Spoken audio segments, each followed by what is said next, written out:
Okay. Hello, everyone. Sorry, I had muted myself. Thank you, Dr. Kaplan. And it's a privilege to be here on this platform and share my mother's tribute. Why do I give a tribute to my mother? My mother represents many women around the world, especially women who comes from the war-torn countries. My mother was born in Rwanda, where there was wars after 1960, because Rwanda was ruled by the kings, and afterwards then they got independence, and then my tribe, the Tutsi people, were expelled out of the country, which my parents had to go to Zimbabwe. When they reached in Zimbabwe, my father was in school and died abruptly because he was rushed to South Africa, where he had surgery.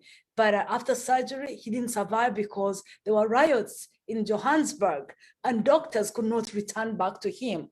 And my mother was in Zimbabwe. She could not travel to South Africa, even bury her husband. So with that much trauma, my mother decided to go back to Rwanda, where there was still war. She went to Rwanda, where her relatives had gone out of the country. And from that time, she never left. She said, I'll die where I was born. It's all the same. It was all over the world.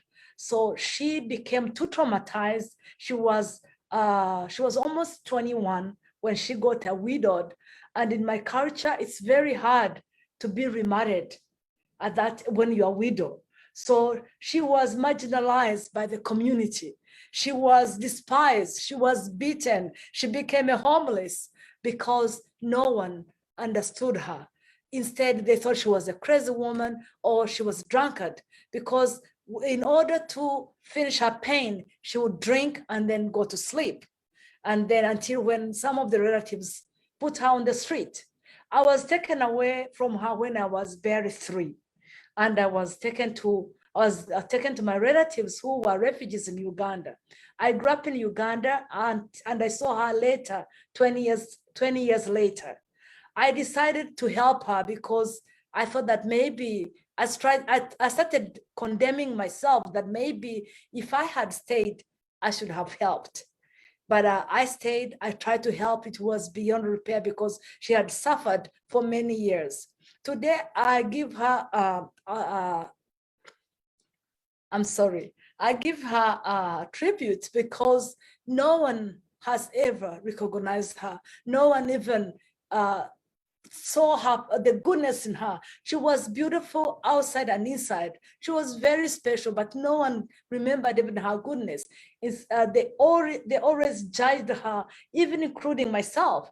Everyone saying that, most of my relatives said that when you grow up, maybe you're going to turn into like your mom. When I could do a mistake, I was always referred to my mother. But my mother was suffering stress. And no one knew what stress was. No one was able to help. She died silently on her own. And today I want to urge each one of us who are here on this platform, if you have someone that is suffering stress or trauma, which has been really like a big issue in our refugee communities or immigrant communities, please reach out for help. Some of the people are hidden in the homes because of the stigma. Please reach out and try to help or get help, because it ends up being too bad and then beyond help.